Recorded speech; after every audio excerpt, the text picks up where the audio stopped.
La Lanterna, a spotlight in Italian football, is a podcast that dives into the beautiful game seen from the eyes of two fans from the oldest team in Italy's point of view. My name is Fabrizio Cardone, Canadian and Genovese, together with my friend Matt Killen, an American-born and Genoa fan. Every week, we'll tell you all you need to know about the only team you need to know about, Genoa CFC. Plus, we'll have guests and provide updates from around the magical world of Italian football.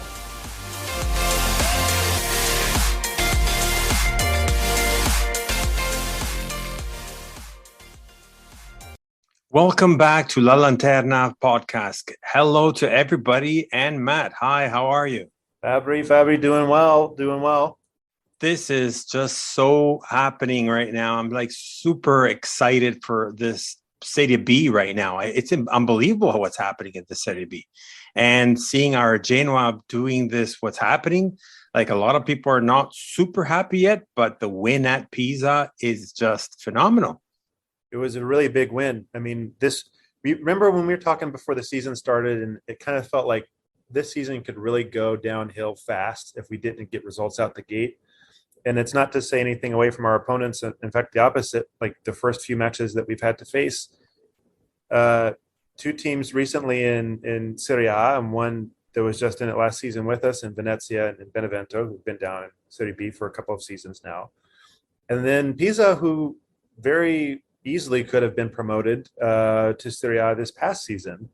And so starting the season off with those three teams getting a total of 7 points, being joint leaders of the table so far.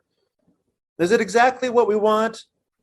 I'm with a lot of fans on that. I think there's maybe a little bit more. But I think also we probably shouldn't be a little bit too spoiled right now, because this is a whole different league that we're looking at. And at the very least, we're on the right track, it seems to me. Absolutely. We always say that all the time, meaning that Serie B is a different beast altogether compared to Serie A.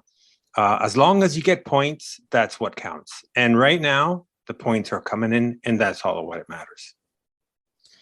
Now, if we have to do a quick analysis of the match, how would you start? What would you like to share? Well, I'll do a friendly plug to Lega Football, who were kind enough to have us on their podcast earlier this past week, actually just in a reaction to the game on Sunday. If you've not gone and heard of them, go check them out. It's also in English, but they do a really good job of talking just about Italian football as a whole. So not just Serie A, Serie B. They also do talk in some cases about teams in Serie C or even Serie D. So awesome podcast. And I know we were both thrilled to be on that one. And one of the things we talked about on that pod was, sorry, let me just add one more thing. So shout out also to our host, which was David Ferrini. Yes, thank you. Yeah. Shouts to David for reaching out and for thinking of us. That was pretty cool. Absolutely. Super excited. We can include that link too in the post. But we mentioned on that one, I mean, this was kind of a grinded out match when we were playing against Pisa. I know it was an interesting one because they haven't had the very best start to this season. Actually, they're in the bottom half of the bottom third of the table right now. But it's away. It's at Pisa. They were up for it, I would say. It was a pretty, we mentioned it was a pretty physical match. But we came out on top. What do you think, Fabrizio? No, absolutely, I agree with you. The first half was the whole match itself was a very physical.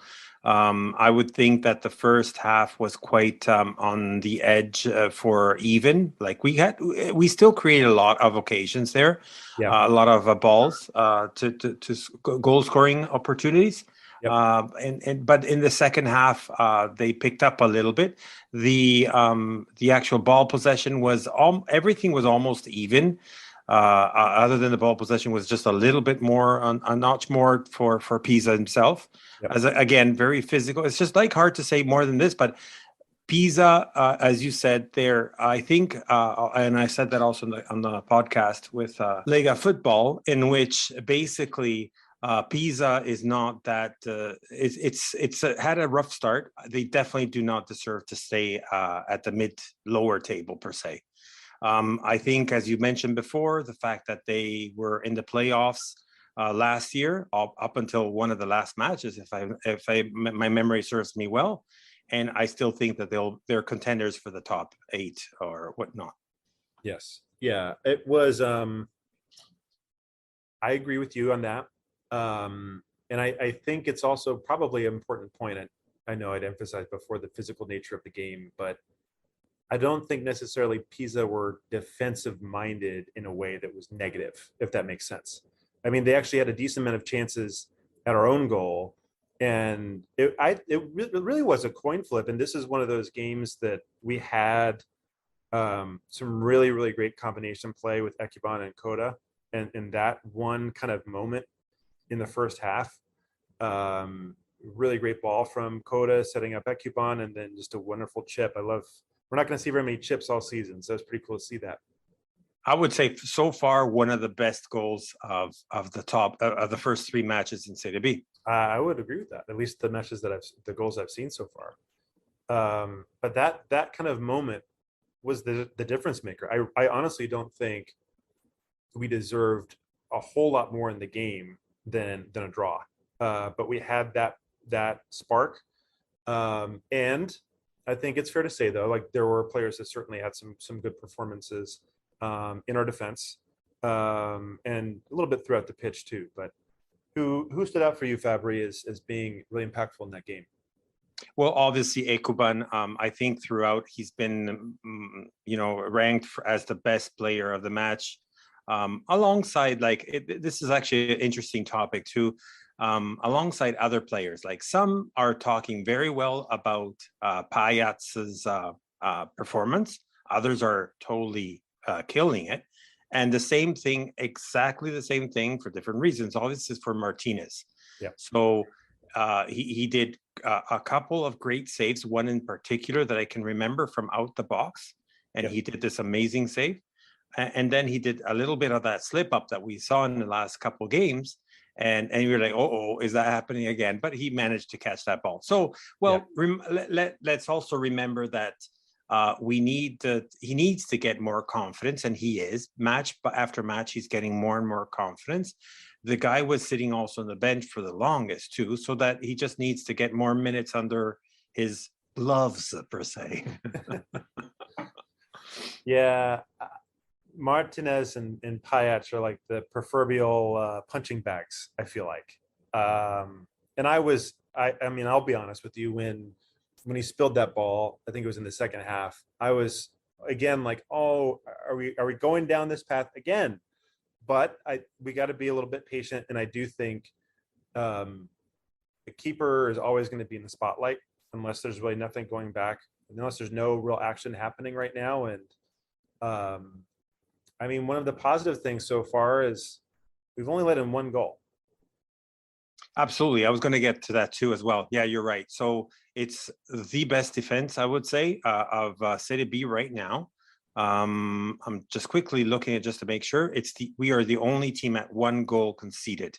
So that's it's the solid, one of the positive things compared to last year, if I may add, of the season. So we're only 3 games in, so it's okay, and it's still early. It's a very long season.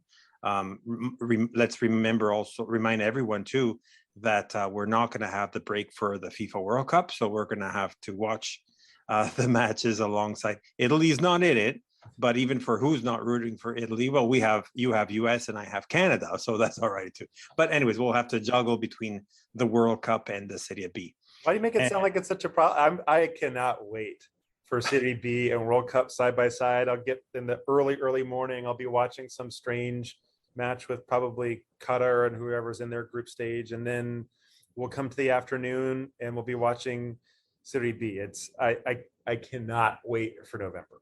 Although honestly, I'm a lot more excited for Serie B than the World Cup, if you can believe that. Well, that's normal. I mean, that's normal just because I think it's still very important to follow your national team and whatnot. This year, I'm going to good for me that I'm at least following the other side. But at the same time, your club team is always, I guess, the one that you kind of, because the seasons is every year, it's like a 8-month spell, 9-month spell. It's way different compared to your national team. You almost have more of that kind of relationship or whatever you want to say because you're always paying attention to it. So that's right. That's right. Let's not also forget that we got a crossbar by Aguero during the match against Pisa. That's right. I mean, I honestly, I feel like Yagello, I mean, I don't know if we can start him because I think Portanova has still been also playing pretty well, but he's looked really, really good as a substitute so far. We said that last week too. Every time he comes in, he brings that freshness, that, I don't know, that verve that I don't know if it's only just for City B itself, but I mean, good only for City B itself, but it's still very, very, it's perfect right now. And that's essentially what all I need right now. Yeah, I agree. It's a real change of pace when he's introduced. I mean, some fans were not as happy with Blessing's approach. You mentioned again the often maligned Payach and some of the things that are going on there. I mean, what do you think about this? Like, do you think this was just a difficult match away from home? Is there something we need to kind of change? Like, how do you think about it? Do we even need to be worried about it? I mean, we won the game. No, okay. Two things here that you just mentioned that I want to answer very clearly. I'm actually going to point a very positive aspect of Blessing that really knows what he wants.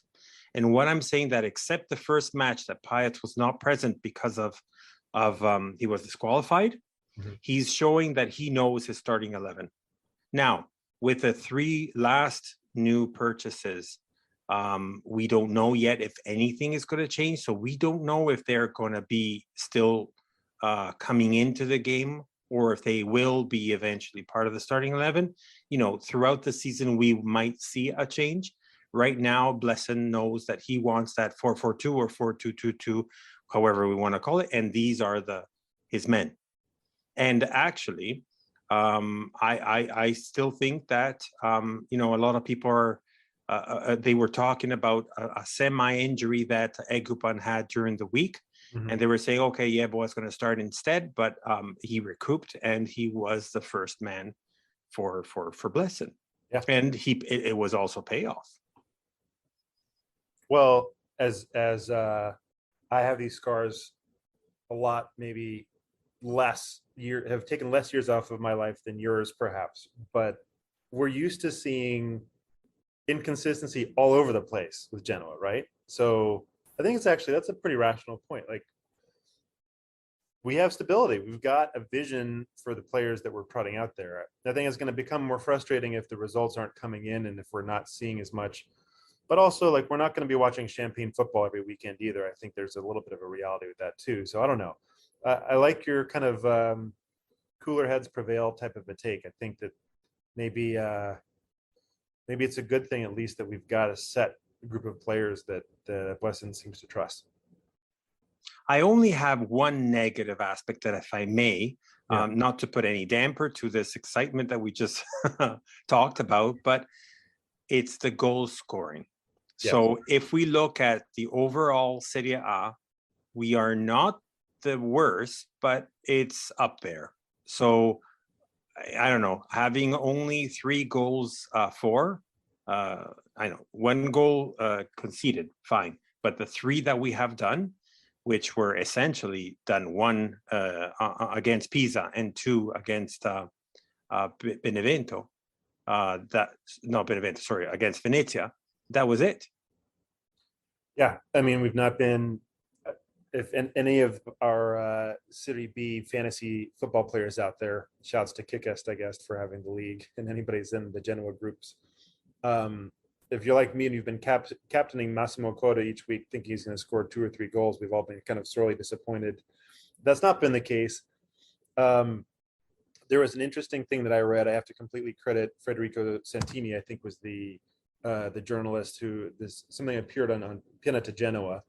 And one of the things that he had mentioned as part of this is, you know, it's not exactly like in Serie A where there's such a gulf between the sides, where the maybe more mid or lower table sides are really just kind of looking for a defensive match and trying to get a point.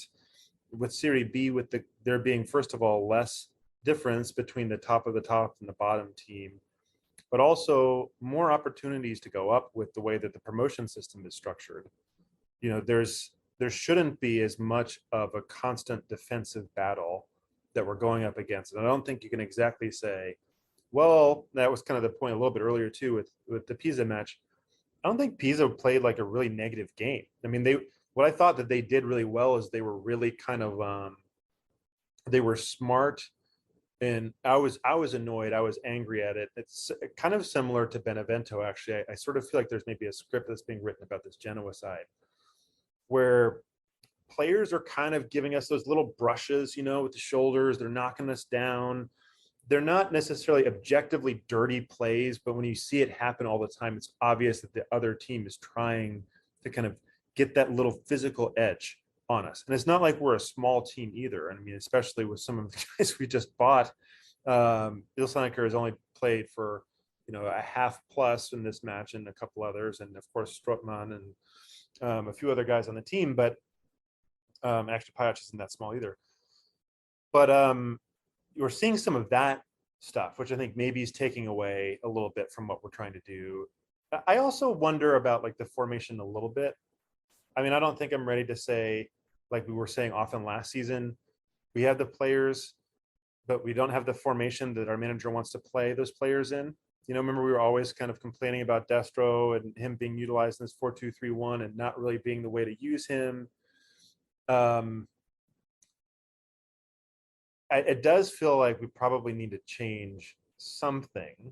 But maybe it really is just more drilling and more training, and it's a newer formation, I think, for the team. So maybe it's just not completely clicked. I don't know.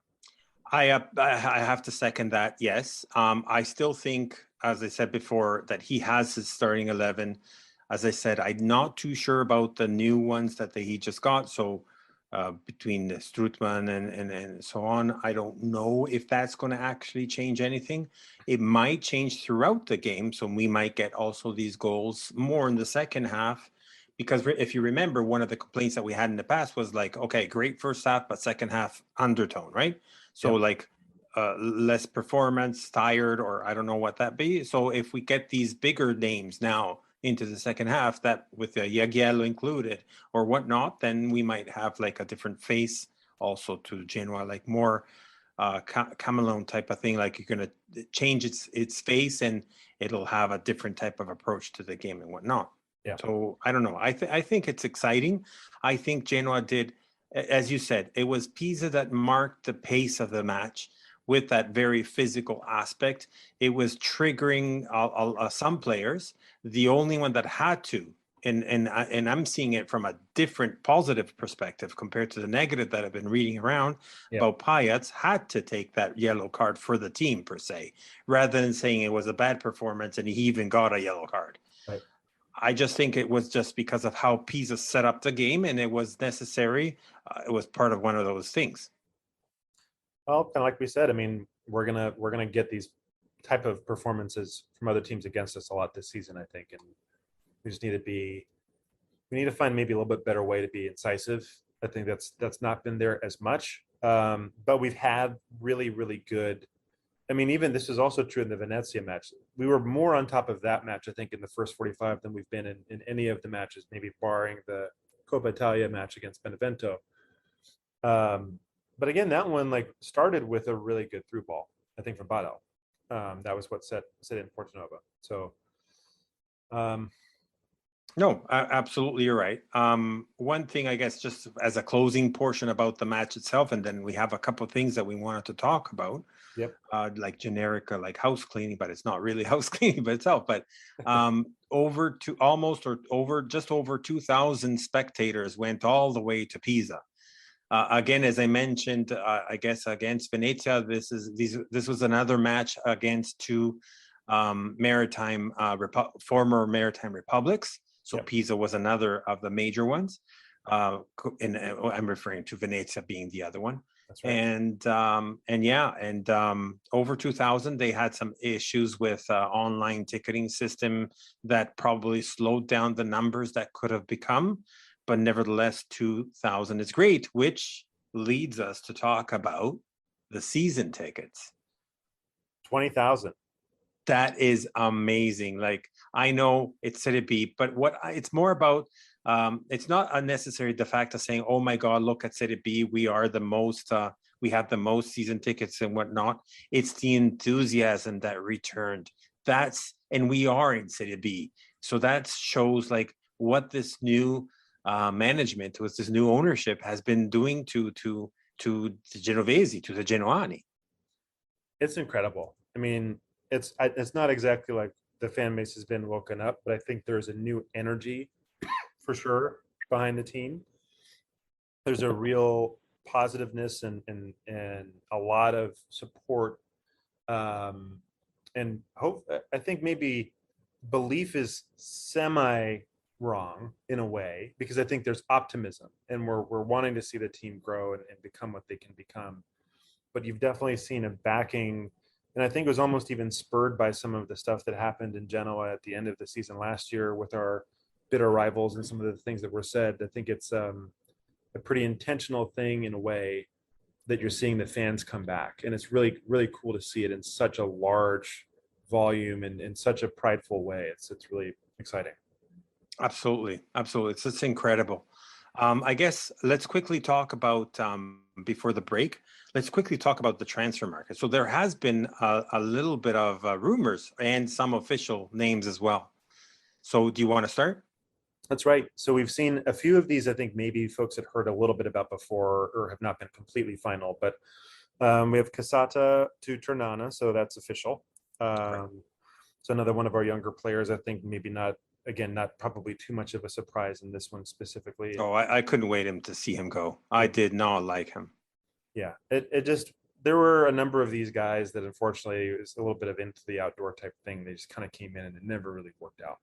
Milagoni is one that I am glad at least it's the loan. I think it's good. So this is actually an interesting one because it's one of the first ones that I remember that's directly within the 777 system. So he's being sent on loan now to Standard Liège in Belgium. Sort of interesting in a way.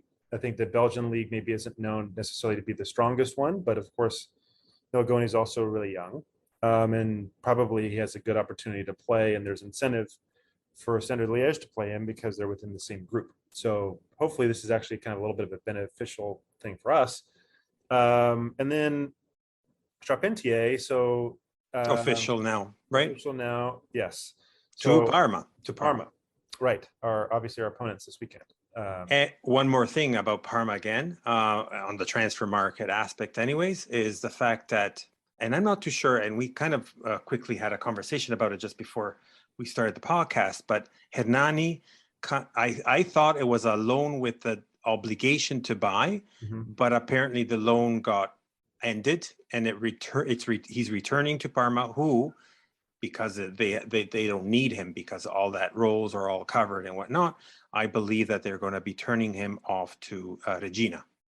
So I don't know if it's official, if it's a rumor yet or whatnot, but that's what I've heard so far. Very, very interesting.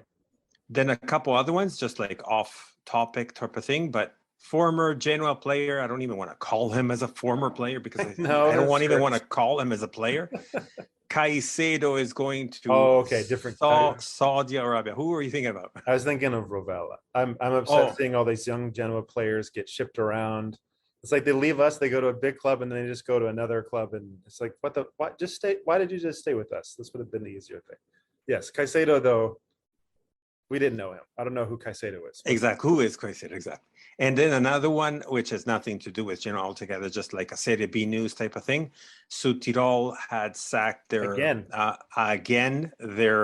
coach, and they got Pierpaolo Bisoli, which was everybody knows him for being the coach of Cosenza that managed to win against Lanerossi Vicenza at the playouts last year. So hopefully all the best for him and for our friends, which are like I don't know, it's just like a friendly team to be seeing Südtirol. I don't know. I'm happy for them being in Serie B anyways. I agree. Südtirol is one of those ones. I don't know anybody that doesn't like Südtirol. I'm interested to know if somebody doesn't, because I don't know a whole lot myself, but it's kind of like a fun club. You know, they're from the small origin is it first time they've ever been in Serie B, right? Yes. Yeah. So hopefully they stay up. And then another quick news is about Spal has been, which is our Coppa Italia next match, has been officialized to be on the 18th of October at 12 p.m. Eastern time or 6 p.m. Central European time. So that's another one to look forward to. That'll be Thursday, October 18th. I was about to say, it sounds like a weekday. Yeah. So I'm going to have to take a day off. I'm joking. Oh, well. And then the third kit came out finally. Yeah. Again, lots of spoilers out there. People, I don't know how they get these pictures about things before they even come out official, but nevertheless, what did you think about it? Initially I wasn't that into it. I saw some of the launch party stuff, and they had Bresh was there, which I thought was kind of cool. Of obviously on Guasto d'Amore fame. I'll give Castor a little bit of props though. The design's a little different if anybody's not seen it. I actually don't know what the pattern is, but it's some sort of triangle thing. I don't know if it's supposed to refer to something, but it's kind of almost looks like black and gray or something like that. It's actually black. The background is black with a little bit of touches of gray and a tone of blue gray, like a navy-ish or something. Yeah, like a dark... something like that. Yeah, and the pants are going to be black. And the Scudetto, the Genoa logo, instead of being colored, it's going to be red. So the outside is going to be in red, and the Grifone is going to be in red. And the same for the pants. I do like that the pattern's consistent on the back. I think it actually looks kind of nice that way. But it's a different one. It's not a traditional Genoa kit. I think it may actually grow on some fans. I know some fans weren't as eager with this one as the other two, but...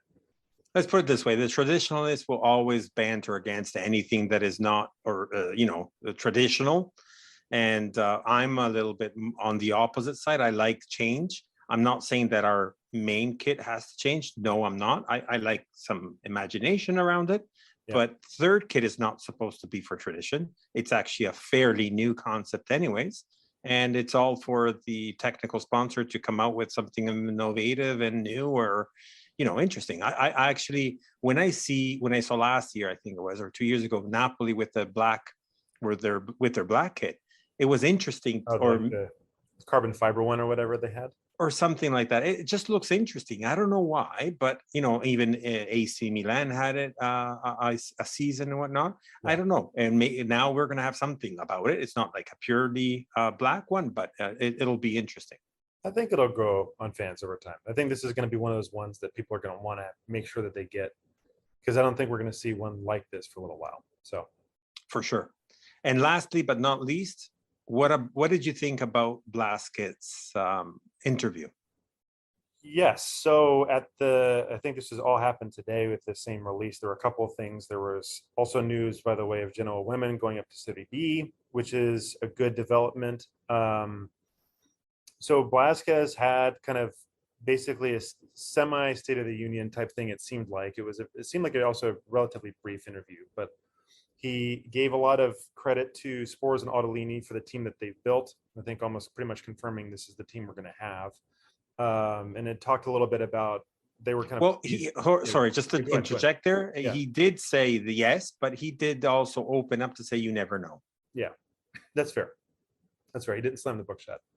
I think a little bit on Strootman being kept under wraps and the fact that he's really motivated to show himself again. I know there were factions of fans that may be saying, okay, is this guy's time done? What's going on? He was getting kind of whistled out of Marseille. But you and I were both really excited when this was confirmed last week. I think it's still really good news. I thought that there was an interesting comment that he made about, I think if I read this right and understood it right, he was talking about, the wages that we were on last year and how much we were paying our players, and the fact that we didn't really have a proper system for our youth teams to develop and weren't investing in that part of the game were really big things that they were trying to change. And I don't think we've totally flipped that yet. It's going to be a long-term thing to get that really right-sized. But you can lament 777 all you want for saying the right things. I think this was a good statement, and something hopefully we do see more of that, because not that long ago we were known for our academy, and it's not been as productive in recent seasons. So I mean, it was still producing some young talent, and I guess the backbone was still there. I think that it can be built from that to make it and improve it and make it better. That's absolutely, I'm all for that as well. And what about, he also talked also about improving or changing, or he did not specify, but he talked about the sports center to have some improvements. That's what I mean. He said for a great team needs to have a great sports center. He talked about they need a sports center with over 6 to 7 fields. So the space in Pegli is what it is. So God knows what that means. I mean, I'm going to be very interested to hear what that what's that going to look like. Me too. I mean, how long have we been in Pegli? We've been there for quite a long time, haven't we? As long as I can remember. Yeah. Yeah. I mean, but those are the right things. I think when you see ownership in places where you've seen these kind of newer, if you want to call it new money or whatever, as much as I am anti-Citigroup with most things, and I know we're sort of maybe following semi-similar model, one of the first things they did was invest heavily in the training grounds in the surrounding area and what they were doing for the club directly at home. And then also they spent billions of pounds on players, which we won't be doing. But you have to get that in order before you can get anything else done, so. He also talked about investments on the stadium. That's still up in the air based on the fact that the other half is with Sampdoria. Shared. Sampdoria is not doing that much of, well, if I can say, right now. So I don't know. They might take over. I don't know. Depend. Right now, it's in the city's hands, and it's a joint partnership between Genoa and Sampdoria. So it's going to be interesting also how that folds out. And last but not least, that comment, it was so funny when Blaska said, the sports director asked to Josh Wonders, how much can I spend? And he replied to him, everything you need to give back to Serie A. There we go. So that was quite interesting. I like that.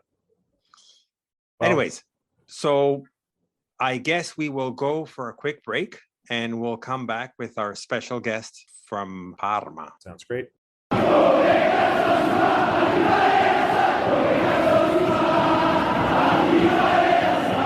My name is Fabrizio Cardone, and I approve this message. Welcome back to Antenna Podcast, and I have to say, I'll leave it to you, Matt, to introduce our guest from Parma. Yeah, super excited to welcome Gino Giammattolo. I hope I didn't butcher your name. Gino comes to us from Parma Fans Worldwide, and we're super Are you saying happy. I should have said the name? Well, remember the last time, what did I pronounce wrong? I said it was Cittadella. Didn't I say that on the last podcast? Cittadella. I know. But welcome, Gino. Thank you. Yeah, thank you for having me, guys. Pleasure to be here, and excited to learn about the podcast and listen to a couple episodes. And you guys are doing a fantastic job of really representing the club well. So happy to be here, and hope I can represent Parma well here today as well. Thank you very much, Gino. No, we're super excited to have you with us. The fact of having it's so hard, like, because the followership of, as you know, is probably a lot stronger on the Serie A side. Even like people that come from Italy and are like from different areas throughout Italy, they're going to root for one of the Serie A teams because it makes more sense, because there's more visibility or whatnot, especially when the as I call them, the six sisters or whatnot are usually what they root for. But finding also fans from different teams around Serie B is a little bit more challenging. But then when you have the likes of Parma per se, where there's like a little bit bigger cities or a little bit more important per se teams themselves, because we know Parma is not like a huge city, but still it's an important team. We miss them in Serie A, and that's why we came down to bring you guys up. Well, you guys are philanthropists for doing that. Truly, I'm touched that you guys did that. But yeah, I think with Parma, like, we have some history on our side, which is great, and that obviously stirred up some excitement about them. But you're right. The non-typical big cities or teams aren't often you come by fans. So no, I'm completely with you and admire you guys for your passion for Genoa for the similar reasons. Thank you. So Matt, should we ask him about? Actually, no. You go on. Well, I was just going to say, I think where maybe you're going too. I mean, Gino, I think Fabry and I know a little bit, but tell us your background and how you became a Parma fan. I think we know you're based in Toronto, right? Yeah, absolutely. My pleasure to talk about that. So yeah, definitely from Toronto, just north of the city, born and raised here. Haven't really moved that much in my life from the areas that I've been in, but big Italian population here in Toronto. Here, definitely where I'm from, just north of the city as well. And like Fabrizio was just mentioning, you know, talking about a lot of the friends and family and brothers liking the Juves, the Milans, and things like this, and didn't like being a follower from a young age. So I think just started to really like the Parma jerseys when I was watching them first in the early '90s and loved the colors. I heard you guys talking earlier on the podcast about your thoughts on I think Genoa's new kits they're coming out with. I think you were mentioning, but just love the colors. It really stuck out to me. Yeah. And then, I guess the mid '90s, I think it was '94 when Dino Baggio came over to Parma, and it was just really special for me. Dino rhyming with Gino, kind of piqued my imagination as a young man at the time. So that was really special. And then at the time too, I don't know if Fabrizio will remember, but Parma actually came to Toronto and played a game against the Canadian All-Star team. I guess they put together just their version of what the Canadian All-Stars would have been in 1995. But they played in Lamport Stadium, very close to the BMO Field today, where Toronto FC plays. And Parma won 5-0. Baggio scored a goal from half. I was just reminiscing about it recently with my brother-in-law, and really, really special. Baggio scored, like I said, that amazing goal, and I think it just solidified a lot of what I really believed in and just loved the team. And yeah, it's been a special journey with them so far. And I don't know if you guys know this or not, and I'll tell more about the story after, but I'll just make this last statement and pause. But everything kind of came full circle for me, and I don't know if either of you know this, but my first and only Parma game that I watched live was October 7th of 2018 in Genoa. And Parma played Genoa at the Luigi Ferrara Stadium. So yeah, that was really special. But I'll talk about that in a moment. But I'll pause there for the sake of rambling. But yeah, really, really special. I did not know that. That's awesome. That must have been. I'm super curious to know what it was like being an away supporter at the Marassi. Yeah, good question. And it's funny. I was actually giggling to myself under my breath. Luckily, I was on mute earlier, but. I think you were talking about the new team in Serie B, Sudiro, and you were mentioning about them being a very likable team. I thought the same of Parma. I'm like, everyone across Italy, how can you dislike a team like Parma? And I told my girlfriend at the time, now wife, I'm like, don't worry, everything is going to be good. Like, no one hates Parma. And so in general, the stadium was genuinely like so special to be at. The amount of history in that stadium, the atmosphere was really special. I mean, it helped for me because Parma won, which was nice. And I was actually in the away section. Giorgio from Parma Fans Worldwide helped me get tickets in the away support section. But the stadium was just unbelievable. It was on fire since the second we got in. Just the energy was unbelievable. But again, I guess I underestimated. I didn't realize. I think the distaste from the Genoa fans, because Parma is very close with Sampdoria, or their fans are, I should say. That's right. So there was definitely a very clear distaste for us wearing Parma jerseys, which I absolutely did not expect. And I probably should have done a little bit more research, but it was special. It felt like an authentic. I'm sure anyone who's listening who's been to the stadium or wants to go, you want that authentic. What feels like a 60s, 70s European proper Calcio stadium. It was really special. No, it's important to actually, it's so cool actually that you say that that's the only match you went to see in Genova. The fact of the tremendous probably atmosphere, both from you being able to watch your team that you're rooting for, and in a way, and it's like, plus I guess it made it also more intense, based, as you just mentioned, the fact of sympathizers, the fanship, anyways, for the Sampdoria, so made it a lot more antagonist, I guess, in a way. And I have a funny feeling that if my memory recollects well, that it was not a good outcome for Genoa. But what was the result? The result was Parma won 3-1. As we were walking into the stadium, I was mentioning to my wife, who's half Polish, I said, if Piasek scores today, he's going to tie Vieri's record for most consecutive games with a goal scored. And I think it was 7 or 8 games or something like that to begin a Serie A season. And as I was telling her about that, Piasek scored, I think in the 3rd or 4th minute. Yeah, I remember that. Yeah, right. And I think it was a header, but anyway, it was a nice goal. He was a phenomenal, obviously, player and did really well for Genoa. But I thought to myself, this might not go very well, and maybe big rush to get there. Obviously, we were saying, over an hour away, all these things, and going through the crowds to get there, and I'm like, this might not go very well. But I said we're going to make the best of it anyways. But yeah, Parma, I was pleasantly surprised. They came back. We scored. And actually, Domenico Crescito, I think, could have made it 2-0, and he scored a goal, but it was called back from VAR. I think he was like a half foot offside, so it could have been 2-0 down. But Parma scored 3 straight goals within, I think, 10 minutes of each other late in the first half, and yeah, we won 3-1. So it was special. So I apologize, but yes, it wasn't a great result, but really special for us. No, I'm actually looking it up right now, so I apologize for cheating here. But it was, you're right, all in 15 minutes, Luca Rigoni, Luca Siligardi, and Fabio Ceravolo. That's right, exactly. They did the 3 goals like that, and that all in the first half, mind you. So second half, nothing else happened. Absolutely. Yeah, a little bit different, a little bit lighter for the second half, but yeah, really special experience. That's incredible. So you said that you just decided to root for Parma. And then since then, what happened? You mentioned about the World Club Parma and whatnot. Tell us a little bit more about that. Yeah, I just stayed. I kind of was always connected to the club.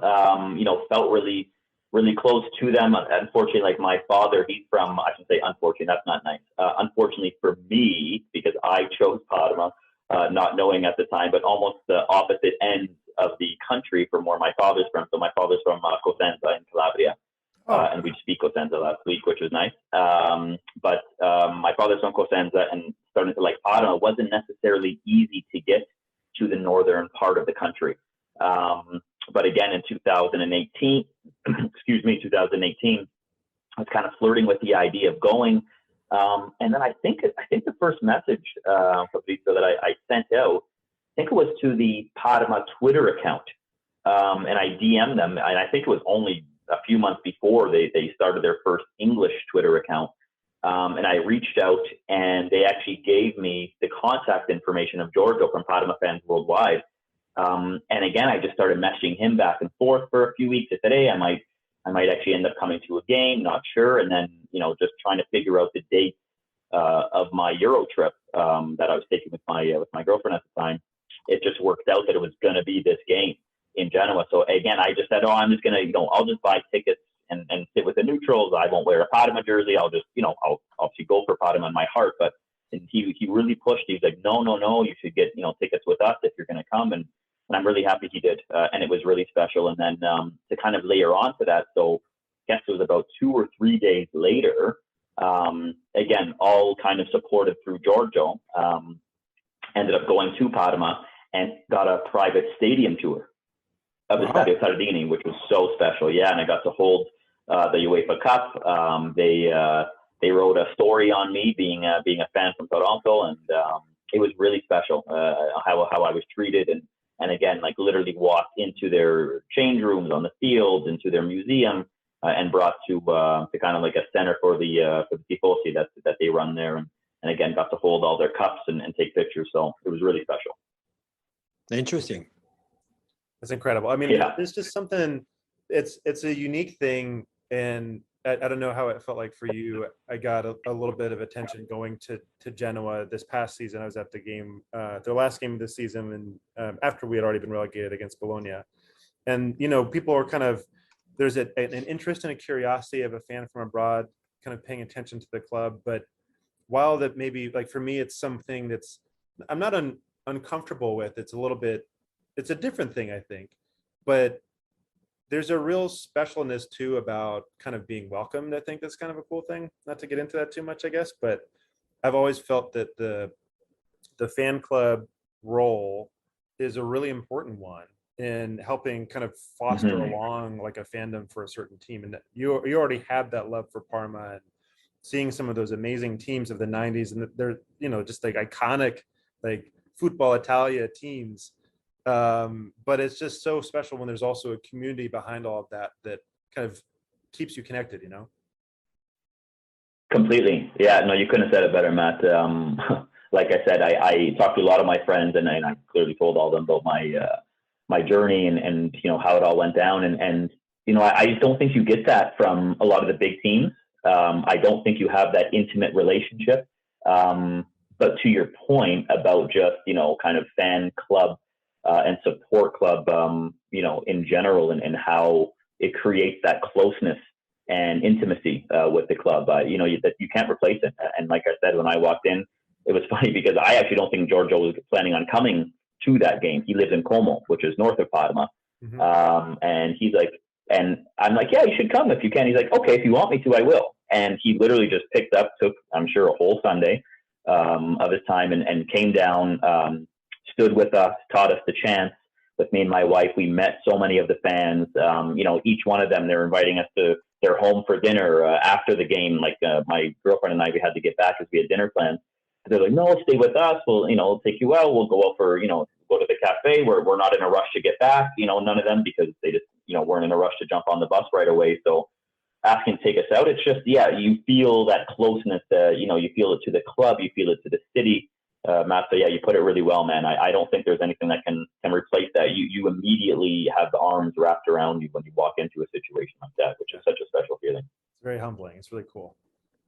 And not to mention that for whoever does not know, and if you don't know, that's quite strange, but in a good way. Anyways, like Parma being in Emilia Romagna, it's the I don't know, it's like the capital of the cuisine of Italy, and nothing to go against any other cities in any other regions, because all Italy is delicious per se. But my mom also coming from Bologna, I've been a few times also in all Emilia Romagna, and it's just like fantastic. And plus, prosciutto di Parma is like the most famous prosciutto ever, right? Oh, completely. And yeah, we the amount of food that we had when we went there, it's an easy city, to your point, Fabrizio, to easy city to fall in love with. The food, the culture, the music, you know, just the vibe. It's a very special place to be. I've heard the same about Bologna, and I'm sure the same about you know, other cities as well. Not to take anything else away, but it's easy to fall in love with the city once you walk there. Yeah, you really feel the love. And again, I'm, you know, some of that might be the warmth that I felt at the time too. Just, you know, feeling like, you know, one of them, so to speak, right? Absolutely, absolutely. So let's quickly talk about the darker moments about Parma, when the bankruptcy moment, and the unfortunate bankruptcy itself, and the fact that it had to start from the bottom. How did you live that part? Yeah, it was tough. It really was tough. I still remember when I could still watch on regular television here in Toronto. I was watching, I think it was at the time, it was after the bankruptcy happened. We knew they were going down, and I remember, I think we tied Juve 1-1 or something like that. And I remember watching it on TV, and I said to myself, even then, I'm like, this is going to be one of the last times I could watch Parma for a while. You know, because they had such major challenges for so long. And I think, you know, for the most part, they were able to stay within Serie B for some time and only go down one division until, you know, what was it, 5 or 6 years ago, maybe even 7 years ago now, they went down to Serie D and all the way down to the bottom. So, you know, I was mentioning I think it was a similar question I was asked in the article when I was interviewed by the Parma Twitter account there. And I just said, you know, it taught me so much about resilience and about belief.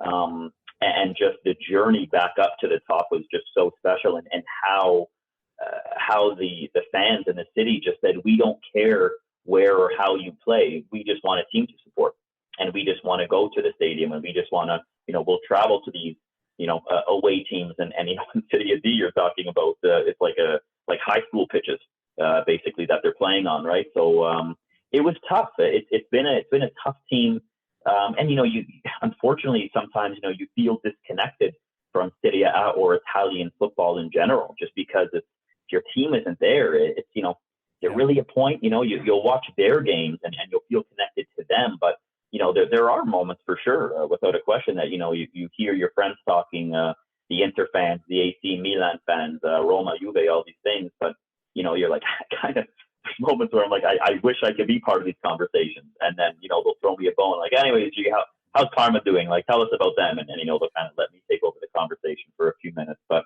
yeah, the bankruptcies were heartbreaking, and I think the biggest challenge is, and this is probably a bigger issue with Italian calcio in general, as we all know, the scandals and other things. Just think that there's just a lot in the dark about what's happened, and there wasn't a lot of transparency over the years. First, obviously, starting with the Parma last bankruptcy, which was the biggest business bankruptcy in European history. Absolutely. That was the start of it, which was heartbreaking, and that was kind of the start. And then you build back up, and you feel like you're getting somewhere, and then our other owner, I'm trying to remember the name off the top of my head, but I could see his face, which put the knot in my stomach just to look of him, and it's just the lies, streaming the fans along, making it seem like everything is okay, but we're in turmoil. It was really sad to see, but I think, like I said, the resilience and everything that it taught me, and how to really believe and buy into a team and believe in something. It was been really a special journey. And that was 2015.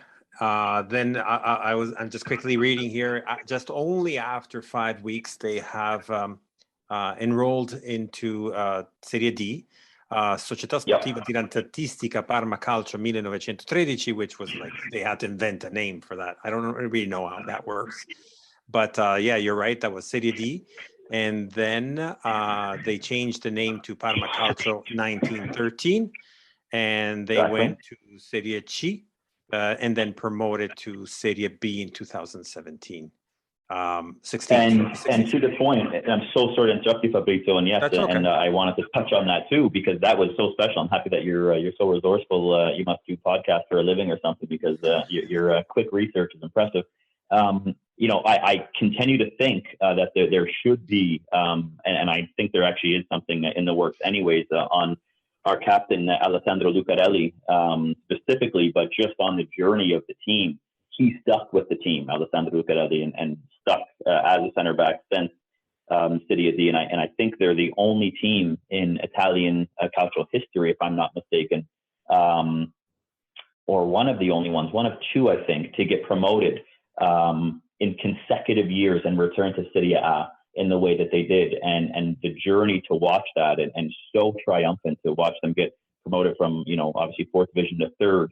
But I still remember the Alessandro Lucarelli scoring, I think, in the semifinal of the playoff to go up to Serie B, and it was just so special to see that journey coming back up. And I think that was like one of my greatest moments. And finally, when they returned to Serie A, like just seeing the city, I was ready to book a plane ticket just for how exciting it was. So it's a really memorable journey, if not traumatic in some ways, but special on the way back up for sure.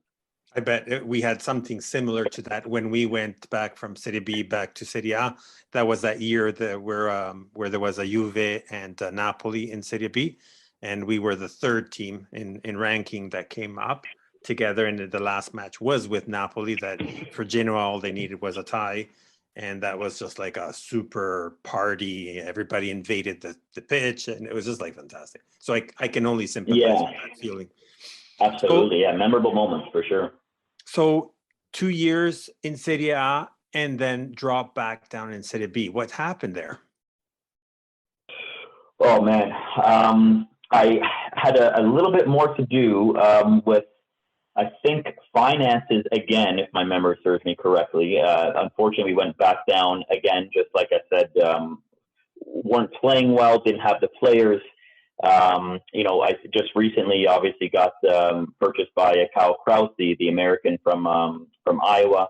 to help with some of this, some of the finances, and I think he might be a little bit too hands-on, to be honest with you. But went back down again. Unfortunately, just didn't have the team. Finally got some of the resources, but weren't really put into a great position, and just never really had that synchronicity that you're looking for on the team. So it just we didn't have it. Unfortunately, we went back down again, and like I said, hoping. Watching last year was a little bit frustrating again, because you almost wanted them to come right back up like they did before, and with the resources, with the finances that we had, really had a lot of high hopes for last year. But again, it was just a struggle, and I don't think the coach meshed really well. I don't think there just wasn't that belief, and I think you guys probably know exactly what I'm talking about, being soccer fans and Calcio fans, but there wasn't that belief anytime they stepped on the pitch that they were going to win. I think a mid-table finish last year was probably fair, and like I said, starting this year a little bit better so far, actually. So hoping that we get back up, and if things go well with Genoa as well. Yeah, we'll get back that in just a second. I just wanted to remark the fact that even not as a Parma fan, I think everyone was quite surprised and disappointed at the same time, that everyone was expecting Parma to come back right up immediately, and that did not happen with the likes of the amount of players that were there and whatnot, and it still didn't happen. So I feel the pain, because even for someone that is not a Parma fan, I think it was still disappointing for everyone. I think I can speak for everyone. I think it's also why so many Genoa fans were maybe almost a little bit pessimistic looking at the start of the season, because it's, you look at Parma, and you have to describe them as one of the bigger, a giant in Italian football, whether or not they have some of the history exactly of, they're not the big six. They're not that, but this is a famous side. This is a big side. They're a side that had resources, and seeing the Parma team struggle over the last few years in Serie B, sort of it's a lesson to say, if you get relegated, it's not going to be a cakewalk coming back up. So that's right.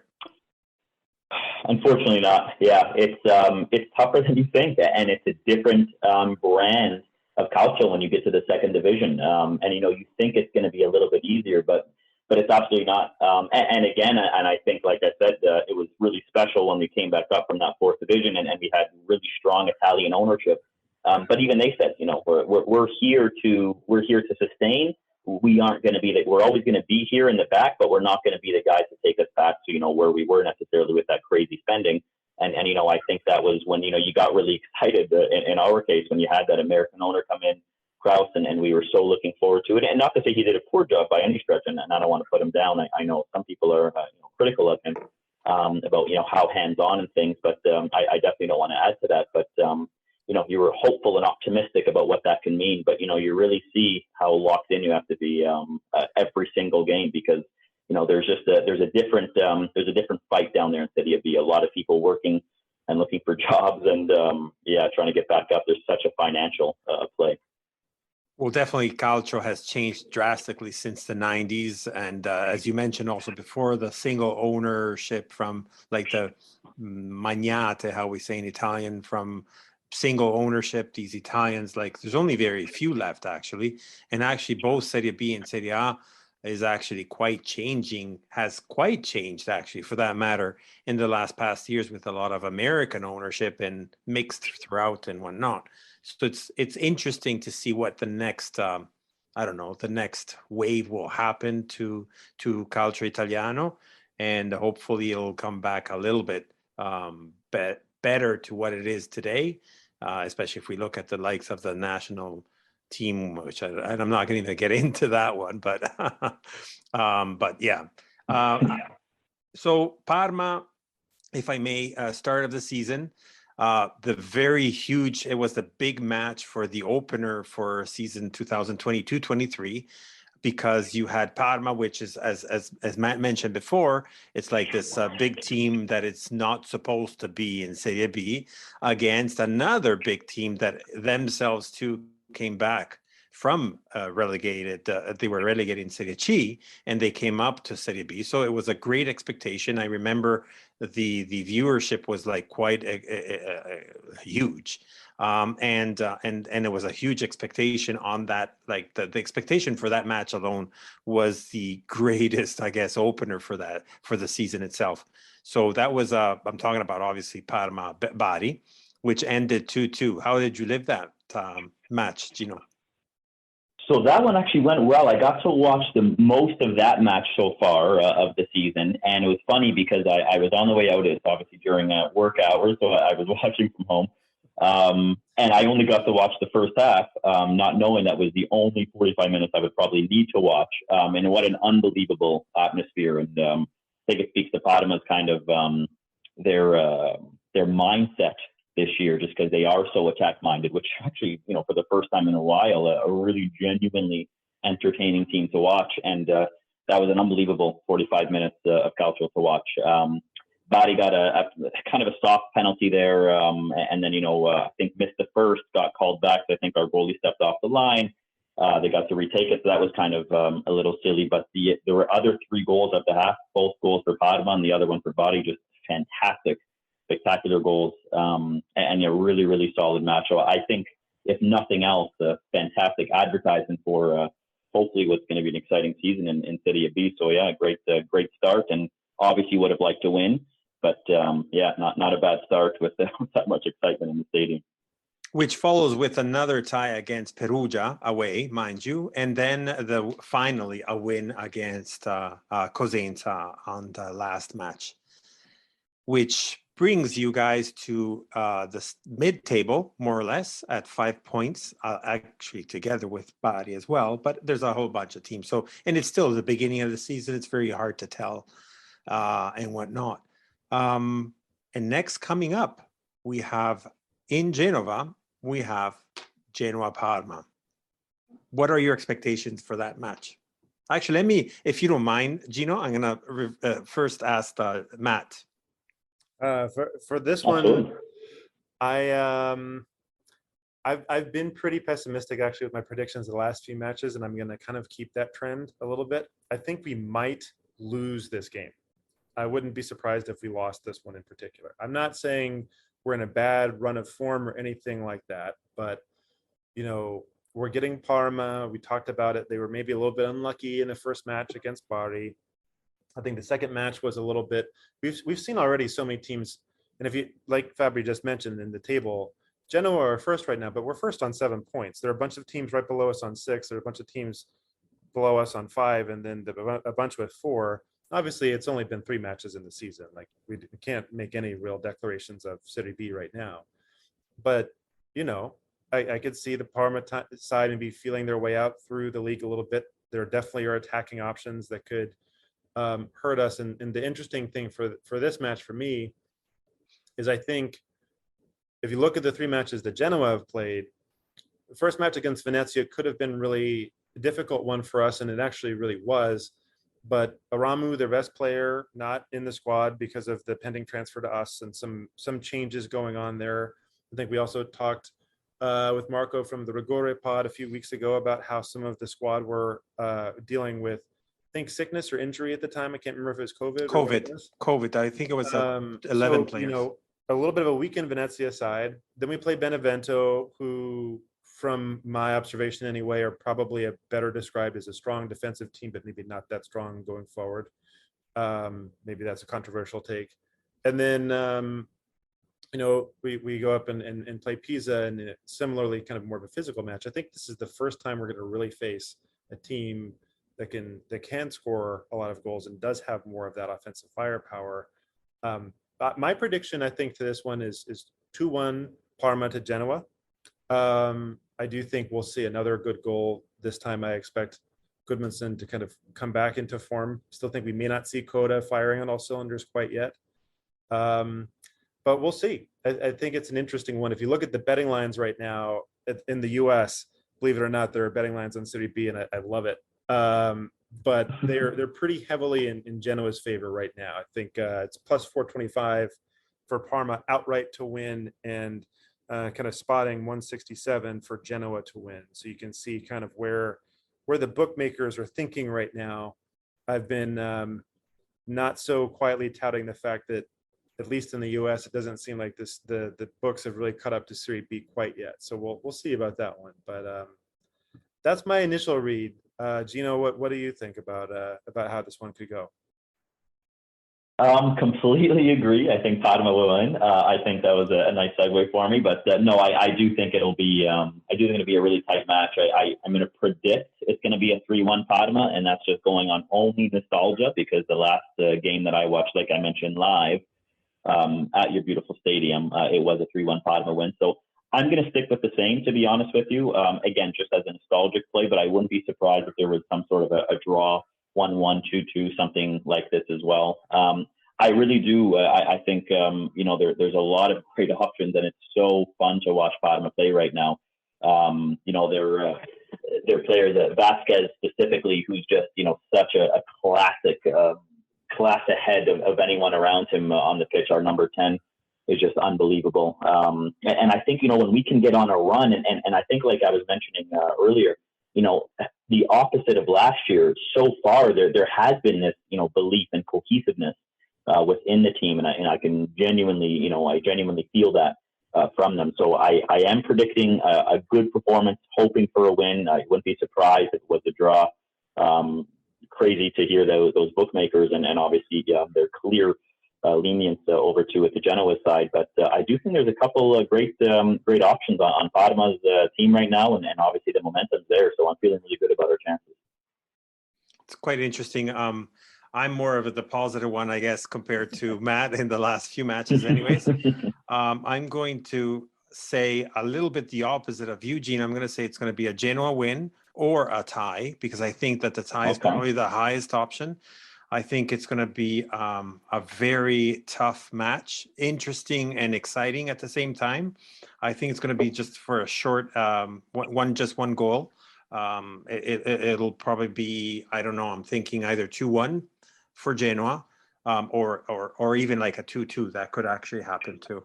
I think that Inglese will again be the goal scorer, as it happened with Cosenza. But for Genoa, I'm going to see doppietta, which is the one that I was asking for last match and did not happen, from Massimo Coda, to catch up with the goals that he was saying. I don't know. It's going to be I'm scared. I'll be honest. It's probably out of all the 4 games that we have had, or 3 games we have had so far. So now it's going to be against Parma. It's probably the one that I'm the most scared about. The opponent and whatnot, because Parma missed the goal altogether last year, and this year they do not. They're not here just to stay in Serie B, essentially. So they're going to come and pull their teeth out. The starting 3 matches, I think, are not reflective of what the potential is. It's not necessarily a negative one, because there's no loss whatsoever. So 2 ties and 1 win. But at the same time, it'll be it's going to be an awesome season, if I may say. And there's so many teams that are so well worth to be in the top, not only for the 2 straight promoted ones, but also for the playoffs. I mean, we were talking, I think maybe over WhatsApp or something over the weekend, Fabry, and it's just kind of fun football. I don't know how else to say it. Like, every team seems like they've got their own organizational structure and the way they're playing to the game. And I'm used to probably watching more time in the top leagues throughout Europe, and especially in the Premier League, and you see this also in Serie A too. Like, there's this kind of, you have often those games where one team is just kind of sitting back and one team is going forward, and it's just sort of like watching, it's not even like watching a train wreck. It's like more like watching paint dry. There's nothing really happening in the match. And I think there's enough in between it with a lot of these sides where you see more of that play. And it's even the Pisa match, which was a kind of a frustrating one for us to watch. It was in a way kind of impressive to see how Pisa set up within the match, and it should be a really exciting season for Serie B as a whole. So, no, I'm going to throw it there. Might be hated by someone or whatnot, but could it be because Serie B can be at times, I'm not going to use the word boring, but bias on the fact that it's always about the big 6 and then the rest. And the rest is just because they're facing the top 6. Yeah. maybe that's why, and Serie B being a little bit more, mixed, I guess, as we always say that from the top to the bottom, there's not much of a difference, and that's why it's also more spectacular. Could that be the reason? I mean, I think you can almost say with like a wry smile, like this is kind of why you watch football. Like you want to watch these games, and that's the fun thing. Like, okay, maybe Cittadella don't have the brand recognition that even some of the other clubs like Perugia have in Serie B, but there's a reason to watch some of these sides. Again, I'm spoiled for choice. I can watch all of the games, so I don't mean to be rubbing that in your guys' faces. But that's part of the fun is you've got that opportunity to flip around. And part of the problem now is all the games are at the same time, so figuring out which one to choose is always a little bit of a challenge. But I think you're right about that, though, Fabry. I mean, I think a lot of people, we've trained everybody at this point to be, oh, it's a big match because these two teams are playing, instead of it's a big match because this is just like an exciting game, So, what do you think, Gino?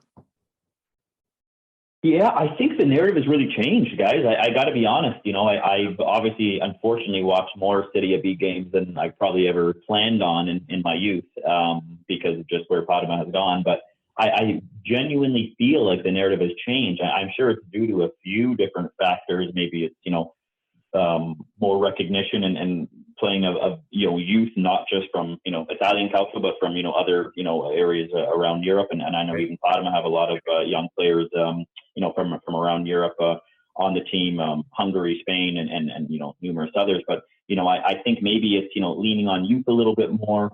I think maybe, who knows, it could have something to do with, just the stadiums being, upgraded little by little. And I know it's taking a while to get there, but, more inclusivity, and excitement around the league. I do believe that the narrative has changed. It's not this slugfest that, you go down to Serie B, and I watch some of those games and, they're slow. They are boring. I mean, you need to call it what it is. They're boring. Unless you love a team, like I love Parma, like why in the world would you be watching this? Like, it's not fun to watch. But I could honestly say, like, last year a little bit for sure, but definitely the first few games this year that I've been able to catch bits and pieces of each of them. They've genuinely been, I'm like, even if I didn't care about Parma, I would be interested in this game, which I haven't been able to say in the past. Interesting. I totally agree with that. I feel like there's I don't know if it's just the energy of this season or what's going on, but I feel like there's this just objectively exciting stuff with some of the, there were a couple of matches we were looking the other day, like you're seeing red cards all over the place. You're seeing all sorts of goals. So hopefully we see more of that. Hopefully this continues throughout the season. So that's definitely also a nice look at Serie B, based on the fact that, unfortunately, as you just mentioned, Gino, that you know a little bit too much compared to what you would like to. But I guess, I don't know. It's interesting in a way, even though it was disappointing to see Genoa go down. I'm still super excited because it is an interesting and a super exciting season, league itself as well. And it's, I guess, in a way, it's also interesting to be the one to be beaten is also interesting as well, compared to the last few years for us as well. Was not that great to watch anyways. Yeah. So Gino, how can people reach out to you and or the Parma Fans Worldwide? Excellent question. Parma Fans Worldwide. I think if you just pop it in Google, you will see Giorgio's accounts come up. We have a few of us have a couple WhatsApp groups that we keep in touch with, group chats and things like this. But definitely reaching out to Parma Fans Worldwide on Facebook. I'm more on Facebook, so that's where I connected with Giorgio originally. So that would be the place to do that. And for myself, although I'm not a big social media guy, I am definitely on Twitter, and that is what I love. And I'm at Gino Bambino with the number 11. Gino Bambino 11 is how people can follow me and my thoughts on the Parma journey. That's excellent. Amazing. So take a look at Gino's profile. I did a quick search. As you said, Parma Worldwide is also on Instagram and on Twitter. Twitter specifically, it's Parma Fans WW for Worldwide. And you can definitely take a look at if you want to reach out to Giorgio or to all the fans of Parma all around the world.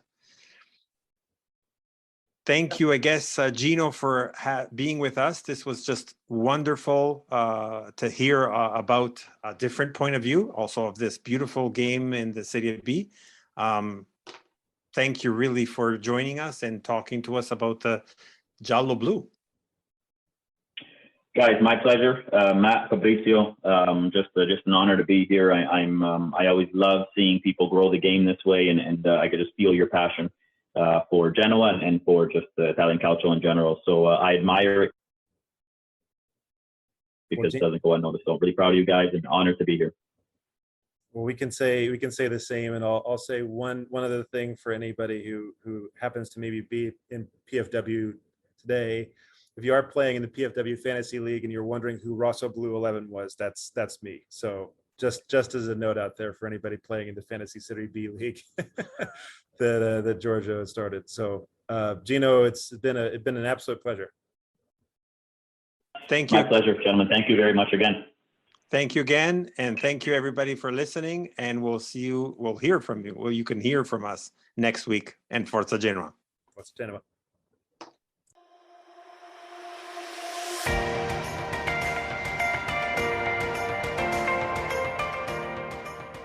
You've listened to La Lanterna, a spotlight on Italian football, a podcast powered by Genoani Si Resta. Thank you for listening and see you next week.